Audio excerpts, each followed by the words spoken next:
They gathered the entire battalion under the scorching noon sun, hundreds of soldiers standing in silence, their breaths held, their eyes fixed on the trembling young woman kneeling in the dust. The general approached her slowly, scissors gleaming under the harsh light. Cutting a soldier's hair was not just humiliation, it was a branding, a mark of shame that followed someone forever. But the general never expected that the moment those blades slid through the first lock of her hair, everything he believed about her would shatter. Because she was not who he thought she was. And when the truth surfaced, the entire base would learn that they had just humiliated the one person whose identity could destroy every one of their careers. And yet, she simply lowered her head and said nothing. No one understood why. But they would. The desert wind swept across Fort Redstone, carrying sand, heat, and tension. Soldiers stood in straight lines, boots buried halfway in the dust. The only movement came from the trembling fingers of Lieutenant Sarah Hale, a quiet, disciplined woman rarely seen speaking unless absolutely necessary. She didn't look like someone who caused trouble. She didn't even look capable of raising her voice. And yet, she had been summoned to the center of the training field, accused of insubordination. General Roderick Kane, tall, rigid, with an ego bigger than the base itself, marched toward her with a fury that made the air crackle. He had built a reputation on fear, not respect. Soldiers didn't follow him because they admired him, they followed because they were afraid. And today, he wanted a spectacle. Sarah Hale, he barked loudly, his voice slicing through the silence, you have defied my direct order in front of your unit. And for that, you will be punished in a way you'll never forget.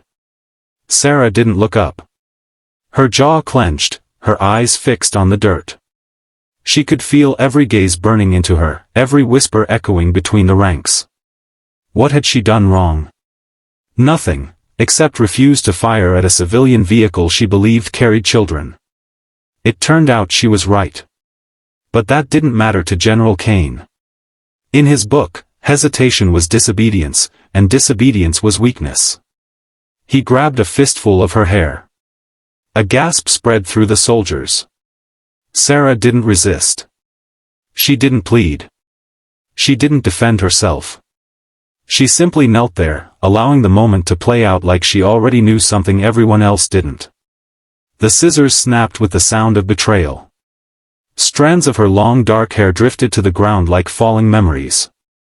The general's hand shook, not from guilt, but from the intoxicating power of the moment. Let this be a lesson, he growled, cutting another handful. No soldier disobeys me. But as he cut deeper, something unexpected happened. A thin, metallic chain slipped from beneath her collar. A pendant fell forward, heavy, engraved, unmistakable. The soldiers froze. General Kane paused mid-cut.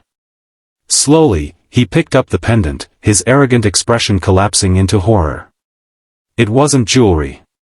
It wasn't a keepsake. It was a classified clearance emblem, one that only 3 people in the entire country possessed. Civilians didn't know it existed. Most military personnel had never even seen it. General Kane stepped back as if he had touched fire. His lips parted, but his voice wouldn't come. Everyone watched as shock drained the color from his face. The symbol belonged to a covert intelligence division so high-level that even generals were not allowed to question them. And Lieutenant Sarah Hale was not a regular lieutenant at all. She lifted her head for the first time. Her eyes were calm, almost pitying. She whispered, "You should never have touched me, General." The air turned to stone. But Sarah didn't stand up. She didn't shout. She didn't reveal anything more.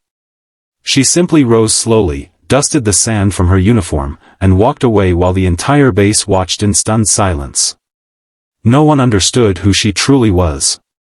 But they were about to find out. That night, the base buzzed like a shaken beehive. Rumors flew faster than bullets. Soldiers whispered in their bunks, officers locked themselves in offices trying to pull up files that didn't exist, and the general didn't appear once, not even for evening rounds. His entire career now trembled on the edge of collapse. Meanwhile, Sarah sat quietly in the dim-lit infirmary, having her uneven hair trimmed cleanly by a medical officer who looked terrified even touching her. Sarah offered her a soft smile, trying to ease her fear. "I'm not a ghost," she said gently. "You might as well be," the medic whispered. "People like you, we hear stories, but we never see you. Why are you even here? Why hide?" Sarah didn't answer immediately. She stared at the pile of hair on the floor, remnants of humiliation she had willingly endured. But her mind was elsewhere. "I came here because someone needed to see whether leadership was abusing its own soldiers," she finally replied, her voice calm but edged with old scars. "There are two kinds of leaders, ones who lift their people, and ones who break them." "And General Kane," the medic whispered. Sarah's eyes hardened. "He breaks them." Morning came faster than expected. The entire base assembled again, not because they were ordered, but because word had spread, a government convoy had arrived. Black cars rolled into the field. From the lead vehicle stepped Director Evelyn Ward, head of the Covert Division, one of the most powerful intelligence figures in the country. Even General Kane, pale and shaken, stumbled out to stand at attention. Director Ward approached with cold authority. "General Kane," she said sharply, "you issued punishment to an officer without investigation.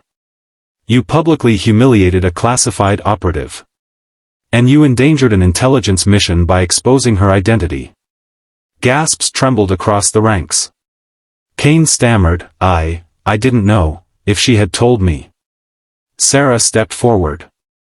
"My identity is never to be revealed without necessity. My mission required I live as an ordinary officer. What you did would have ended my assignment had you gone one step further." The director's voice cut him like a blade. "General, pack your office. You're relieved of duty effective immediately." His knees nearly gave out. Soldiers who once feared him now looked at him with disappointment and relief. But they weren't prepared for what happened next. Director Ward faced the soldiers. "Lieutenant Sarah Hale is not here to punish any of you. She was here to observe leadership performance and soldier welfare." She paused. "And despite what was done to her, she requested leniency for all of you." Sarah stepped forward, meeting the eyes of the soldiers who once thought she was weak, quiet, timid. "My rank doesn't define me," she said softly. "My hair doesn't define me. What defines us is how we rise after being pushed down." Today was not about humiliation. It was about revealing truth. A deep silence followed. And then, unexpectedly, the soldiers began to applaud. Not out of habit. Not out of fear. But out of respect. Sarah gave a faint smile. She had won their hearts not by power, but by resilience.